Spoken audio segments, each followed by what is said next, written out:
Hi, Naomi back. Just to tag on another little part to the last video that I did this morning. I got a little bit of time that maybe I can discuss something more on it that I wanted to look at. And that is that, we're looking at, they'll say there's 7 dispensation. I think that's just given to throw you off. That's just a man-made theology. Yeah, we were innocent in the beginning. We know that, and then we fell. We know that the Abraham covenant, and they list all these covenants that's made. It was just the same covenant that was reiterated over time, but it's really the Abrahamic Sarah covenant that's in view. So they keep telling you all these things to try to throw you off of what God keeps hitting at in the scriptures, okay? But I just barely posted this under my last video, which I haven't put to the public yet. So I'm going to discuss it here. But picture, if you will, a man of probably great respect in certain circles determines that he's going to put in play Old Testament law, all right, with the Jewish temple, the Hebrew temple, the Israelite temple in Jerusalem being established, and puts in play Old Testament law and says this is from God. And God says, you go to the altar and you weep and you cry over it, and you expect me to hear you, with all, basically what the Lord is saying here, with all your fakeness, you say you're approaching me, but you don't even know who I am. You've made all these laws, and you say they're from me. These laws were made to show you your sin. And that's what it says. It says law is the shaping, iniquity is shaped by the law. Well, that's telling you who the law is with. The law is with the Holy Spirit, right? That Adam made a covenant with, okay? Now picture, if you will, a man establishing these laws and saying they're from God, and making a certain, making it look in certain circles like, oh, this is really God-like, this is really the way it was always intended to be. All these laws from God that's designed to subjugate you as a woman, and you're going to follow and you're going to strut right behind that because, well, it's the right thing for us to do. And so he comes in play, puts those Old Testament laws in play. It kind of, well, Judaism would be okay with that, it kind of line up with that. Islamist Sharia law would line up with that. And Christian Old Testament law would line up with that. So we're kind of all okay with it in some way. We'll come together on this and it'll be okay. But when it's all said and done, it's really about the subjugation of the woman. All 3 religions subjugate women at its core. That's what the core of it is. And Old Testament law's core is the subjugation of women so that men can be exalted in the earth as gods. And we've proven that through Baal. And so just picture, if you will, this man who's well respected brings in a law in such a way that men and women are willing to receive it. And the ones that rise up against it is this army of women called the daughters of Zion. And what they're preaching to you is the law of heaven, which is found through Christ. Your 10 commandments as given in the very beginning, and saying to these women and to these men, you are all equal under the law. You are all equal under the law. And this is the rising up of Christ's Spirit, which goes back to those verses, whatsoever you bind in the earth, you will bind in the heavens. But whatsoever you release in the earth, you will release in the heavens. So he's saying, release my Spirit. Now we've studied what the key of David is, which, the key of Solomon is in total opposition to the key of David. All right? And we've studied, and we've given you the evidence to prove to you that the key of David were these righteous daughters of Zion, or righteous daughters. all right, that pass through the wall that Solomon daubs up and puts those whore spirits in charge, those whore women in charge of Mount Zion. And which is your fall, which is not your fall, but what you find in the book of Enoch, really, which many say is that incident that you find referenced in Genesis 6. Well, we find, that the Bible does actually explain it out to us in several passages. I actually did find another one that goes along with the one that I looked at in a prior video, and I just wrote it down. It's in this grouping. Genesis 6, Isaiah 57, and Amos 6 actually all are addressing this. And it is about the sons. It says the sons of God, the sons going up to these whore spirit daughters that descend from Lucifer, and making a covenant with them to exalt them on Mount Zion. That's what that is. But you have to shift your genders around, and when you do that, they say, oh, well, you're altering the Bible. Too late. That happened a long time ago, folks. And the key of David testifies to the fact that they altered genders. And this very creation is testifying to it being a lie. A he. This creation shows you male and female. It shows you body and spirit. That's what it's showing you. And so that's what, just think about that.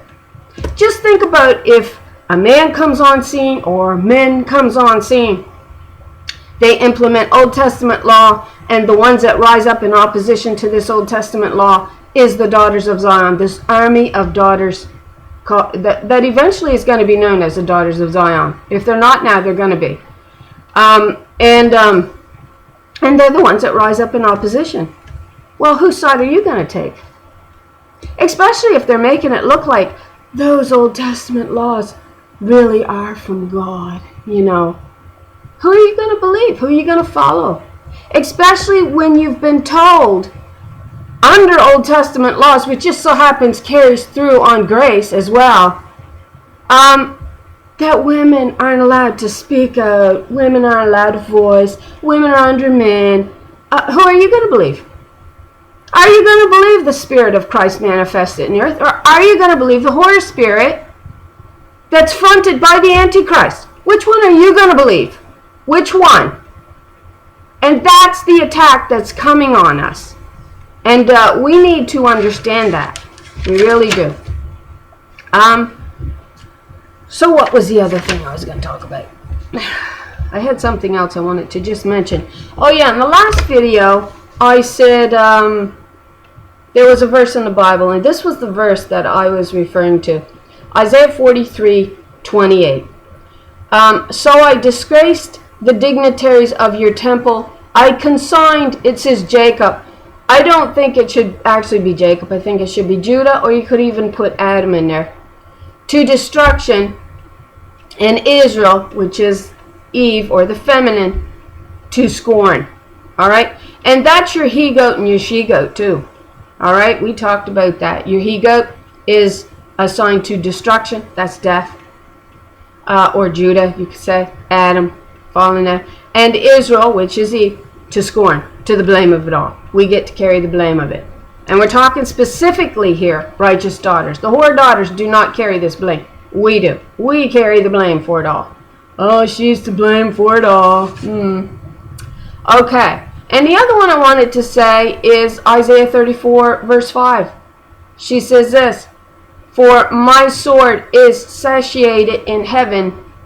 Behold, it shall descend for judgment upon, it says Edom, which we also said was another word for Adam. Edom, Idumia, those all is going to take you to a derivative, which is going to take you right back to Adam. So it's descended for judgment upon Adam and upon the people whom I have devoted to destruction.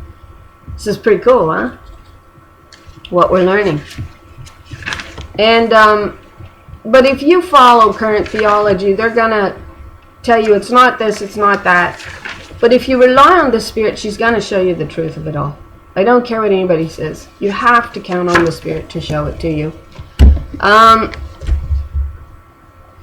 So I wanted to add that in there.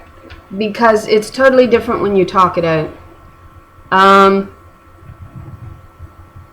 Is there anything else I wanted to talk about? There's a lot of things I wanted to talk about. But just picture it. You know, if for 10 seconds even, just sit there and picture what it would look like to bring Old Testament law, you know, and put it in play in a seemingly righteous manner, with men and women following it and saying, oh, it's of God. And these righteous daughters of Zion as a great army standing up and opposing it and saying, that's not of God. Can you imagine what that's going to do to this whole creation? It's going to put it in a tailspin. But that's what we're looking at. And so I just wanted to tag this on to the other video. I didn't want it to be very long. So bless my brothers, my sisters, my brothers who are like Christ. I know you're out there. I don't want to offend any of you. You know, when I see a godly man, I'm in love. I love a godly man, especially one that'll stand up for his sister in Christ and say, you know what, you are my equal. Wow, you're rare. But that's a quality worth loving. And to my sisters out there who's walking this path, you're on this path. I see you out there. I've watched you make your videos. The Lord calls you her strong ones. Mother calls us daughters her strong ones.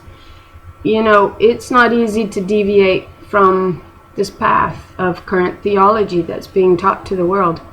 It's not easy to deviate from that. It's not easy to get down on your knees and say, all right, I'm going to put all my faith in the fact that the Spirit is going to lead me into all truths.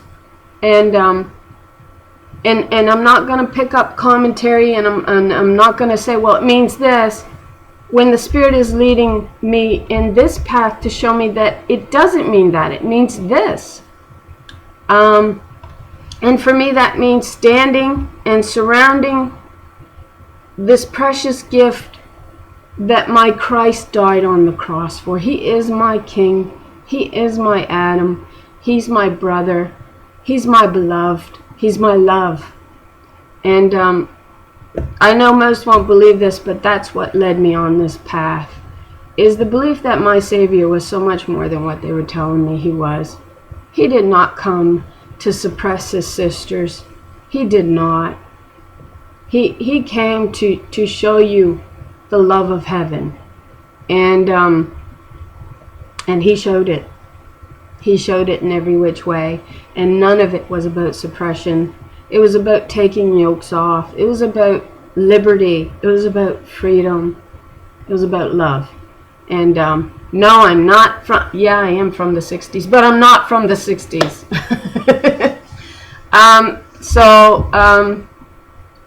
I love y'all, all my brothers and sisters out there who's in this walk, and we're always going to have questions. And yeah, over time, you know, we learn and we change as we go in this learning. We should be allowed to do that.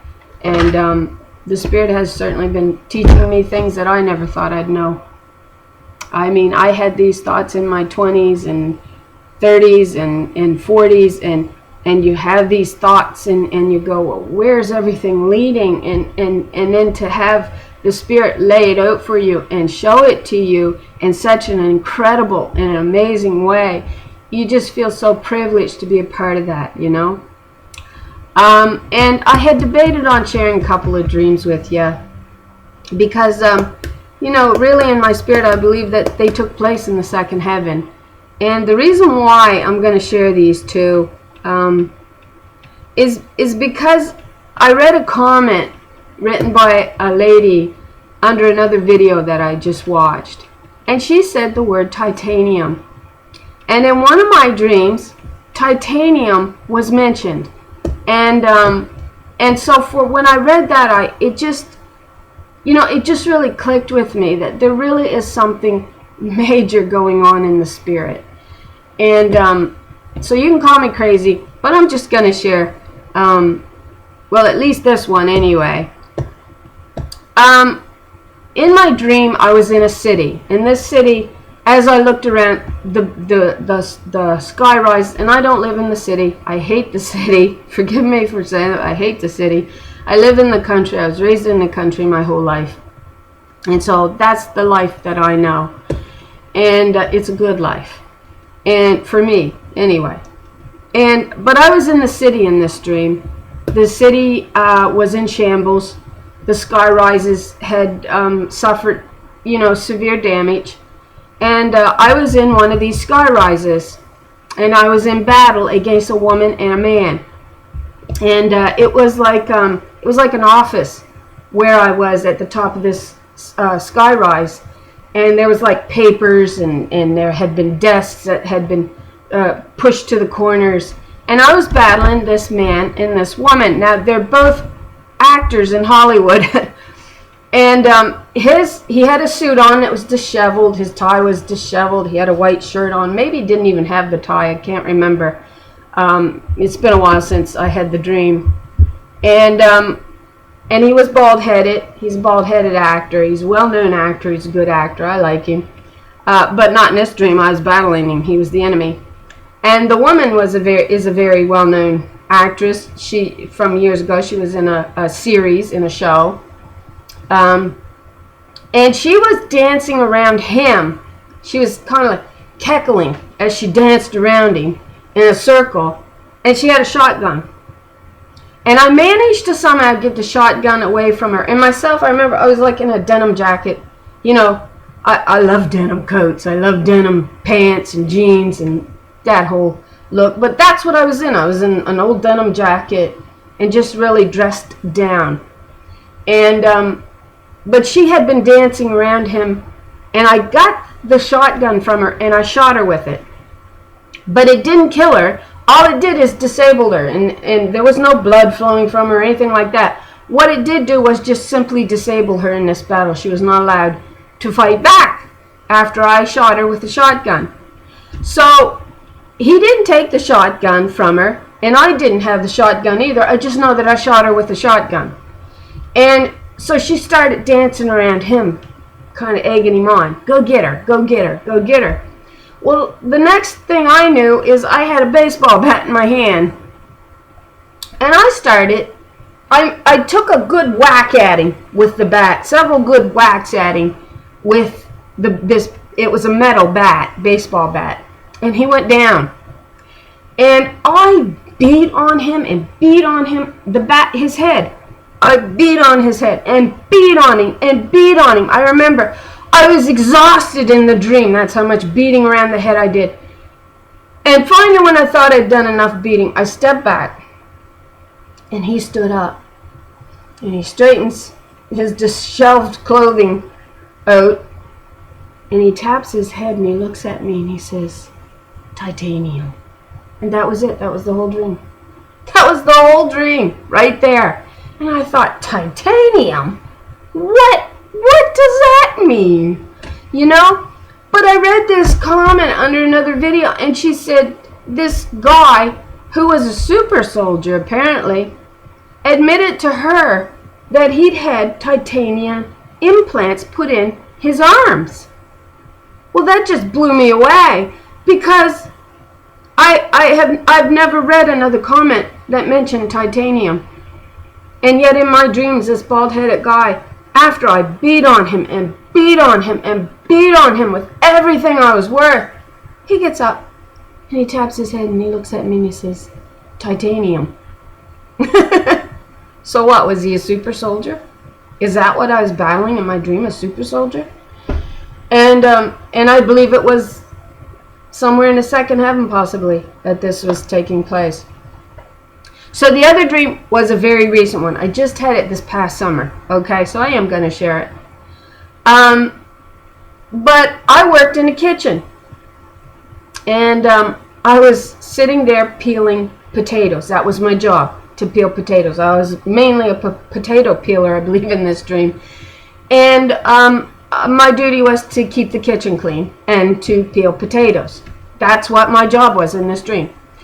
And I know it was dark, it was night, and it was winter, which is a natural form of thought for me because I'm from Canada, okay? And so winter time is quite a normal time frame for me to think of. And I love winter in many ways.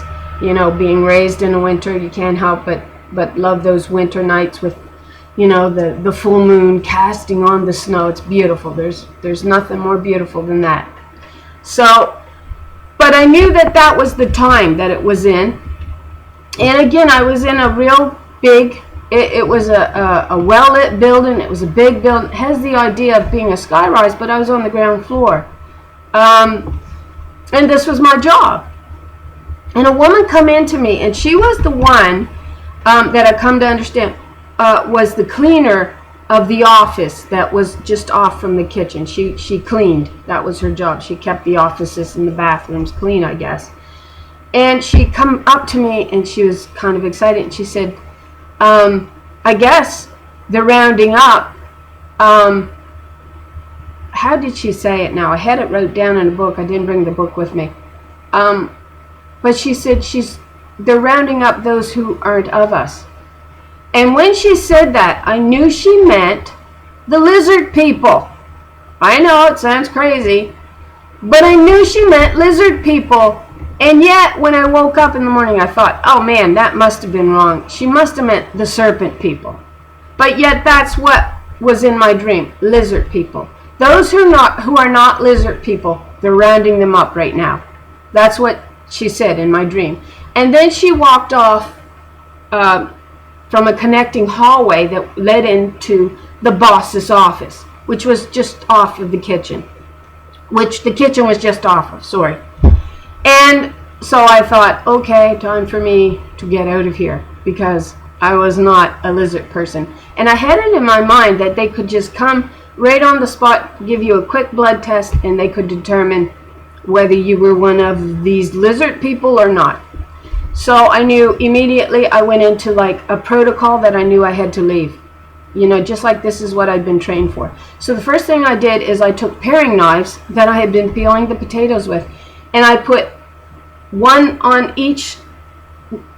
I had 4 in my back pockets, but in the middle of those 2 paring knives, I put something else. I slotted something else in there, and I don't know what it was in each pocket. So I had 4 paring knives on me, and one in my hand, and I had been wiping utensils as well, forks and knives and spoons, and I wrapped them up in the wiper that I had been wiping them with, and I took them with me.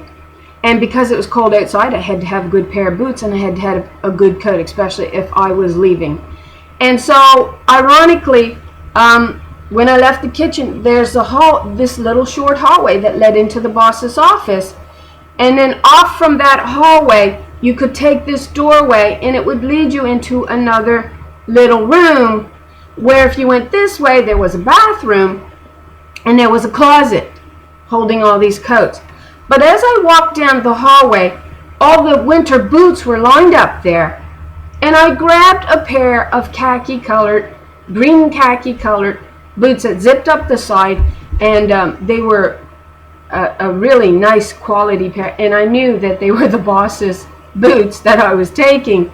So I grabbed them, I quickly put them on my feet. I don't even remember zipping them. And I ducked into this room, right?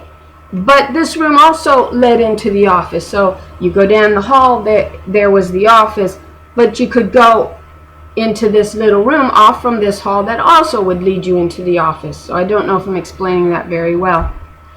And so the lady was still in there cleaning, but she didn't see me. And I was kind of pretending to go to the bathroom. But in the meantime, I opened up the closet looking for a coat. So I put on a big winter coat, and the first one was brown khaki colored, and it was way too big on me, and I said, well, I'll freeze to death in that. That is just way too big. It looked like it was made for a really big man. And so the next coat I grabbed was a green khaki coat that was identical to the pair of boots that I had on. I don't know if it was the boss's coat or not. I don't know why I knew they were the boss's boots. And anyway, I don't remember putting it on. I put it on to try it on, and then I must have laid it down because there was also a table here. So I take it was a meeting room of some type as well. And there was a window, a row of windows, a row of 3 windows. And I pulled back the curtain, and I could hear the snow hitting the window out in the dark. And I pulled it back so I could jump out when I was ready to. And then what I did is, because in the meantime, the boss come into her office, and it was a woman that was the boss. And she didn't see me. And she came into her office. The cleaning lady didn't see me. I don't know how they couldn't see me, but they didn't. And I rested against the wall here, flat, flush, next to the doorway that connected from the office into this room. And I had a paring knife in my hand. And when the boss stepped through this doorway, or got ready to step through it, she was right on the threshold there, I spun around. Now this is the interesting part of the dream, because if I was going to take her out, you'd have thought I'd have stayed standing there and then come out and attacked her. But it was like it was a point in the dream that I spun around and I stabbed her in that temple. So that would be the left temple.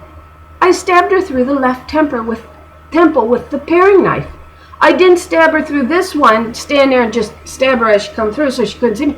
I swung around. And I made it a point to stab her through the left temple, which is weird, right? And then the next scene is me in this winter coat, zipped up, my winter boots, and I'm just as calm and cool and calculated walking in this winter scene. And that's where it ended. So it acts like we'd been activated in some way. And I tend to think it was somewhere out in the second heaven that this took place. I think I've told you every detail of that dream. You know, I was in a plaid shirt with blue jeans. I was very dressed down. And it's just funny, you know, how these dreams, I've had other weird ones too. But I don't think I'll share those. So that's 2 dreams I thought I'd share with you. Because it's just amazing. There's something definitely big going on in the spirit. Definitely. I feel it in my spirit that there is getting something is getting ready, big, to take place. And I don't think it's just me that's aware of this or feeling it.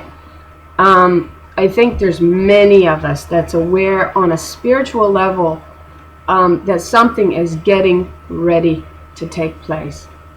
You know, you find them boring, that's okay. You're alive too. I just thought it's interesting that titanium, you know, that word that I couldn't understand why it was there in one of my dreams. And then I had the one where I stabbed the boss, who apparently was a lizard woman, or of these lizard people, and I stabbed her right through her left temple. So it was very specific in the way that I had to take her out, I guess. Then my sharings on the law in the covenants.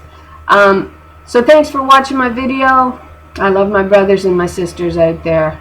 And we're going to keep on keeping on until we go home.